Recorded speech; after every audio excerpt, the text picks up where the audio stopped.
yun nga. Kaya lang, alam mo, kaya kami nagtataka eh. Yan, mamaya baka si Congressman Gomez na magtanong sa inyo dahil any mayor worth his salt, hindi papayag yan. Tapos hindi mo i-issuean ng business permit and hahayaan mo mag-operate knowing na ganyan kalaki yung operations nila. Ayaw ko kung anong good faith and defense natin dyan kung Richard. So, asan yung list?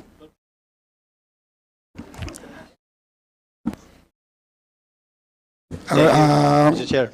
Okay, Congressman Gomez has the floor. Thank you, Mr. Chair. Mayor Kapil, pasensya na ho kayo kung kami lahat nagtatanong sa inyo kasi kayo lang yata yung LGU na nandito. Meron pa ho bang ibang LGU na nandito? Sino pa ho ba? Anyways, sa susunod na hearing, pag dumating ibang LGU, tatanungin din ho namin sila sa mga tanong na binigay ho namin sa inyo. Ibabalik ko lang ho ulit, no, yung powers of the LGU, no? Yung section 444.b.16, ang sinasabi talaga doon, yung chief executive shall exercise general supervision and control over all programs, projects, services, activities within its own jurisdiction. Andun na ho tayo. So, noong 2019, kayo po ay umupo as mayor, hindi ho sila nag-ooperate. Ika niyo? Hindi ho sila nag-ooperate o nag-ooperate na ho sila? Based on their, kung 2019 po, bali, nag-i-start pa lang po siguro sila ng operation nila. Nag-start sila ng operation. Yes, Pero Your hindi Honor. nyo po binibigyan ng business tax, sabi nyo kanina, di ba? Based on records, Wala Your Honor. pa. Based on records, wala pa po. Yun ang sabi nyo kanina, Mayor. Yes, Your Honor. Oo. Paano nyo bakit nyo pinapa-operate na wala pang business business permit? Actually, before nyo bigyan ng business permit, dapat bibigyan nyo muna sila ng occupancy permit para maka-apply sila ng kuryente nila, para makapasok yung telco, para mabigyan sila ng water permit, lahat po yun. Yes, Your Honor. Kasi po, di ba as-built na po yung Thai court. Bago pa ako umupo, nakagawa na po yung Thai court. Correct. At in-apply po nilang ng building permit and occupancy permit, Your Honor. Pero sabi nyo po, nag-ooperate na ho sila na wala pang business permit.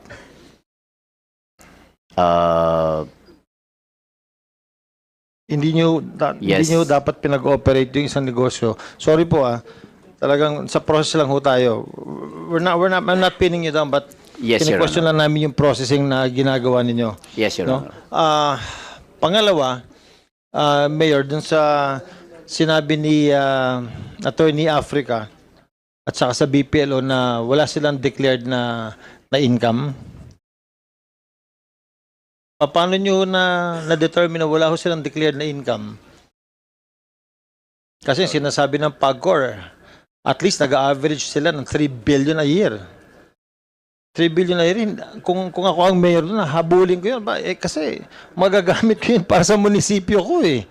Magagamit ko ng mga projects, mga plano natin. Madam Attorney Africa, yes ma'am. Yes. Mr. Chair, in the filling up of the application form by the applicant, the municipality relied on the declaration of the applicant, and it is the format of the application form, Mr. Chair. There is a certification and verification therein that they are obliged to give true and correct information, otherwise will be subject to perjury, Mr. Chair. So, based on their declaration, So upon this your assessment- investigation, you're telling us na totoo yung declaration nila. Mr. Chair, at this point, it is not true. It is not true. Yes po. So, yung sinabit nila na certificate of no income, sinasabi mo Opo. na hindi totoo. Based on our investigation, Mr. Chair, then it is not true because it is contradictory to the revenues that were declared, and that the PAGCOR just stated Today, Mr. Chair. Oh, hindi. Okay. Opo. Pero yung former pronouncement nyo, tsaka ni BPLO, sabi nyo kasi, based on sa business tax na chinarge sa kanila, wala silang wala silang revenue. At that time, Mr. Chair. Last week lang yun, no? Hindi po. Hindi Last week mo sinabi yun eh. Baka nagbago this week. Hindi po. We are looking, Mr. Chair, on the on our database For such a po, big 2019. business, Opo. yung munisipyo nyo ho ba, nagbigay ho ba kayo ng tax holiday? Wala. Wala po, Mr. Okay, wala. Chair. I'm sure wala. Wala po, Mr. Chair. Did you take a look at the documents na sinabit nila sa BIR? Kasi kung nagdududa kayo sa isang negosyo sa inyong munisipyo, pwede niyong puntahan yung BIR. Tatanungin niyo sa kanila, magkano ba ang dineclare ng BIR? Magkano ba ang binayaran ng BIR sa inyo? Did you take a look at that? It is the standard protocol naman po ng aming business processing. So check po. according to sa binayaran sa BIR, wala rin silang kinita. Kasi meron kayong sabi niyo may certificate of no profit sila eh. Mr. Chair, at that time, I was not yet part of the municipality, so I Sige, cannot babalik ko answer. kay Mayor. Mayor, Opo. chinek niyo ba sa BIR kung nagsabit sila ng annual tax nila? Kasi from their annual tax, doon natin makikita kung magkano yung kinita ng Pogo. Actually, Your Honor, I relied on my department heads. According nga dun sa Section 44 po na naturan ninyo, General Supervision and Control po ang trabaho ng Mayor. Ang department head po is Technical Supervision. Kaya nag-hire po tayo ng mga technical people na nakakaalam po ng trabaho nila kasi hindi po kaya talaga ng Mayor sa dami ng trabaho. Kasi kung rinireport po sa akin yan, Your Honor, lump sum na. Correct. Kaya hindi ko po wala kung lahat po sa dami ng real property namin, sa dami ng business establishment namin sa Porac. Ilan ho yung business establishment sa inyo? Nung naupo ako na nasa almost 2,000 siguro, pero ngayon nasa 3,228. And our real property, 90,000, Your Honor. Sabi nga po, pag report nila po sa akin yan, nasa lump sum na lang kasi kung tigisa-isain ko po yan, wala na pong matatrabaho ang mayor considering talaga noon po Mahirap po busy, talaga. napakahirap Mahirap dahil po talaga pandemic ang pa po. trabaho ng isang mayor. Yes, Your Honor Oo. po. Dahil nung ako isang city mayor, maliit lang ho yung city namin. Ang land area namin kasi laki lang ng Metro Manila. So ganun ho yung land area nung binabantayan ko nung ako'y mayor. But since nasa probinsya kami, ang registered na negosyante doon is almost 9,000 na registered na negosyante sa amin. Pero somehow, katulad nyo, naka-SGLG din ho kami. So kung naka-SGLG ho kayo, means seal of good local governance, that means nakita nyo, nababantayan nyo yun. Di ho ba? So it's not a reason na marami negosyante. Kasi ang gusto natin, pag mayor tayo, mas marami negosyante, mas maganda para sa munisipyo ho natin. Pero ang hindi ko lang ho masakyan po, na meron ho silang revenue na 3 billion a year, pero tinatanggap ho natin yung certificate of non-revenue ng isang kumpanya dun sa isang lugar ninyo. Kaya nga ho, I would like to ask is the BIR here? Is the BIR present? Last question, Congressman Gomez, please. Last two, Mr. Chair. Thank you. BIR, siguro bukas pa yung yung opisina nyo. Pwede nyo bang makuha ngayon yung binayad na taxes ng anong pangalan ng kumpanya, Mayor?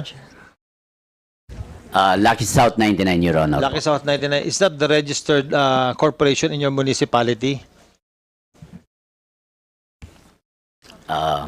Yes, Your Honor. At yun yung nagbabayad ng business tax sa inyo? Ang full name po, Mr. Chair, Lucky South 99 Outsourcing Okay, Incorporated. it is only 3:30 in the afternoon and I'm very sure that the BIR can get the records of that. Simulan na ho natin sa 2016 2016 hanggang ngayon, konti lang naman yun. Once mabuksan yun, nandun na lahat ng records nun. Mr. Chair, Yes, Mr. Chair. unfortunately, nag-declare ng hanggang 2 p.m. lang yung pasok kanina sa BIR. But, yung Malacanang po. However, Mr. Chair, I can confirm na may binabayad po yan. Kasi po, based nun sa recent Pogo Law, ang GGR, pinapadala po sa amin ng PAGCOR What is yan. GGR? Gross Gaming Revenues po. Okay. Kaya walang takas po talaga sila ngayon kasi yung PAGCOR pinapadala po sa amin kung magkano yung revenues na kinikita nila. Tapos yun din po ang So, as a government agency, how will you react to the LG of Porac? Sinasabi na walang profit, walang income ang yung Pogo na naka-station sa kanila. very impossible po talaga. Thank you, Okay. Mr. Chair. Lastly, Mayor, i-confirm ko lang yung sa location ng yung location Okay, sir. ng Pogo. Sabi niyo umiikot pa ho kayo ng Angeles. Yes, Your Honor. Paano po 'yun? So Actually, yung property kunyari ito yung property nila. Paglabas na ng kalsada dito, Angeles na 'yon. Angeles po. Gaano kalaki ho yung property? Around 100 hectares po yung buong property. Hindi po, yung ano po, Pogo, sa Pogo. 8.6 hectares. 8.6 hectares. Ilang titulo po 'yun? I'm not sure on. Sa BPLO, the administrator would know siguro. Oo, dapat. Or kung nandyan yung office of the building official ninyo, malalaman mo kung ilang titles meron yung lugar nila.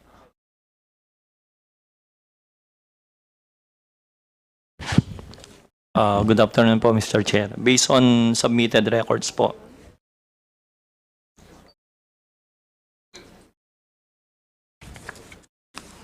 Okay, last. Yes, last Please question. answer. 9 titles po yung... Ilan? 9 titles po yung... 9 titles. At paki-confirm po kung tama po yung sinasabi ko na lahat ng titulo na ini-issue, kailangan meron tong road right of way. Yes po. Correct? Yes po. So, paano po nangyayari yun, Mr. Mayor, na ang sinasabi nyo, isa lang ho yung daanan? Actually, yung property po, nakabakod siya sa likod. Tapos yung dadaanan mo dun sa walang nakabakod, is a private property. Hindi ho kayo nagtataka na yung property na yan ay nakabakod tapos hindi ho dumadaan sa lugar ninyo. At kayo po na mayor, kailangan dumaan pa ho kayo sa ibang bayan sa Angeles para lang ma-inspect yung lugar sa Porac. Tama po ba yun? Yun po ang actually sad reality na na At yun po nangyari sa- hindi nyo po kinorekt at hindi ho kayo nagtaka doon, Mayor. nadatnan ko na lang po rin yan, Your Honor. Mr. Chairman, sa dami na rin at po this point, I rest my case. At least nakita ho natin yung inconsistencies at saka yung mga dapat kailangan ayusin ng isang LGU sa magandang klase mga bagay. No? Especially, Mr. Chair, with regards to local government unit income, napakalaking bagay po nun. Nasa ganun, yung kanilang munisipyo, kung umaani po ng at least isang negosyo out of the 3,000 negosyante doon, 3 billion isang taon, Mr. Chair, dapat bantayan nila ng mabuti yung ginagawa nila. Otherwise, the BIR must look into the documents of the said LGU, pati na rin po ang DLG kung ano kailangan lang gawin. And the Bureau, ang BLGF, Bureau of Local Government Finance. Local Government Finance, correct, ang BLGF. Kailangan po, Mr. Chair. Thank you. Okay, thank you so much, Congressman Chair. Gomez. So we will be recognizing Congressman Bosita. But prior to that, there's a Very quick. brief interjection of Congresswoman Luistro. Go ahead, Congresswoman Luistro. Yes, this is addressed to Mayor Kapil. Mayor, earlier sabi niyo po, while being asked by Congressman Goma, sobrang dami ng trabaho ng mayor. And the reason why you are engaging technical assistants, department heads, para matulungan kayo. Di po ba? Opo, Your Honor. Yun po yung sagot nyo when you are being asked by the Honorable Gomez kung bakit hindi nyo na-monitor yung revenue na 3 billion per year. Are you aware, Mayor Capil, of the principle of command responsibility? Yes, Your Honor. Maaari nyo po ba kaming i-enlighten what is your understanding about command responsibility? Dun sa section 444 po, General Supervision and Control. Ang ibig po sabihin, may general supervision ako as mayor. The department head naman, technical supervision po sila. Sila talaga ang nakakaalam po kung yung trabaho nila, halimbawa kung sa assessment, sila po talaga ang may alam ng assessment. Sa engineering, kaya nag-hire po tayo ng mga engineers kasi sila po talaga ang may alam naman sa engineering, Your Honor. And in addition to that, Mayor, you have to understand that for the acts and omissions committed by your subordinates, that includes your department heads, you are responsible for being their superior. Kung ito po'y one time lang, kung ito po'y 3 months lang, kung ito po'y 1 taon lang, baka nga po, sa dami ng trabaho ng mayor, hindi nyo na na-monitor. But according to PAGCOR, we're talking about 3 billion times 3 years. What happened to your BPLO? You have the power to inspect. Why did you not even ask for the income tax return of the corporation as well as the director sitting therein? Pagkalaki po nung gusali na iyon, it did not even raise any doubt. How come naka-zero gross revenue ito? Your Honor, actually nung naupo po ako, talagang yung bayan namin parang walang sistema. That's why nagkaroon po kami ng reorganization. We're putting, nasa process po kami ng reorganization. We're putting right people at the right job. Mayor, I remember you manifested that you started assuming in 2019. Is that correct? Yes, Your Honor. And the Lucky South started operating as POGO in 2021. Meaning 2021. 2020. You mean to say, Mayor, from 2019 to 2020, hindi mo pa naayos yung payment system? And are you not prompted by the ideas of how to increase the revenue of your LGU? Kasi if you are, you will become very, very conscious of the business establishments operating in your municipality. Especially kung may napakalaking building, itong establishment na ito, it should have raised doubt or even curiosity. Sino ba ito? Ano bang meron dito? Kanina sabi niyo po, malaki ang building pero walang right of way, naka-zero income. Parang it's quite hard to understand, Mayor, kung bakit hindi mo na-unfold, hindi mo na-discover unless it was done intentionally. Itong 3 billion na revenue times 3 years, Mayor. With due respect, Your Honor,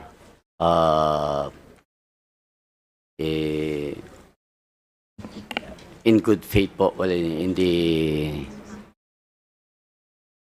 I just want to give emphasis to the principle of command responsibility, Mayor, na hindi po pagkaganito na may investigasyon na, you will just be pointing to your department heads. At sasabihin nyo, hindi nyo alam yon. May department head kayo, may BPLO kayo, may municipal engineer kayo. Please be reminded that you are responsible for the actions of your subordinates.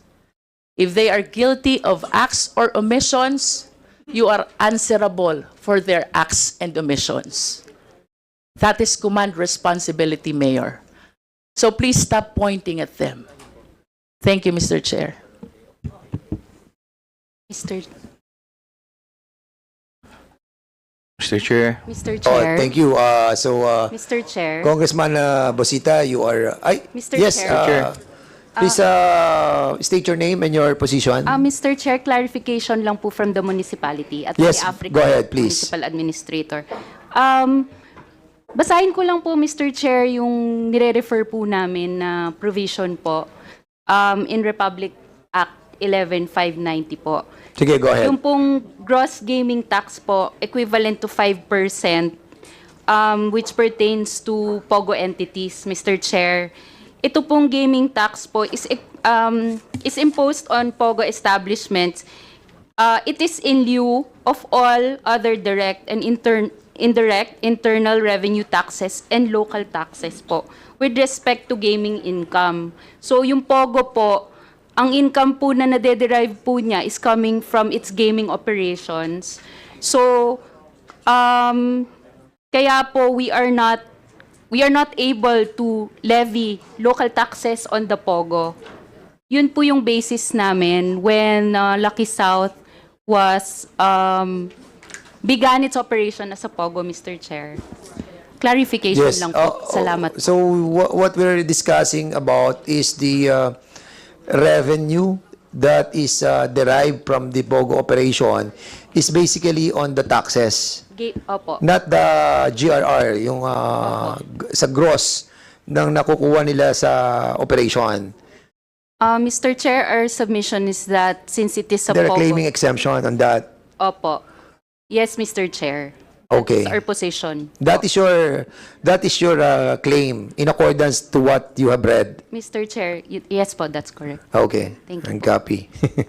Nevertheless, Mr. Chair. Yes, lastly, Congresswoman Luistro, you're beyond the time that Yes, is I being know. allotted to you. Go ahead. Mr. Chair, I just want to state for the record na although the same is still subject to verification by the committee, the provision that you should share a while ago, mali pa rin po eh. Kasi nag-declare sila ng zero.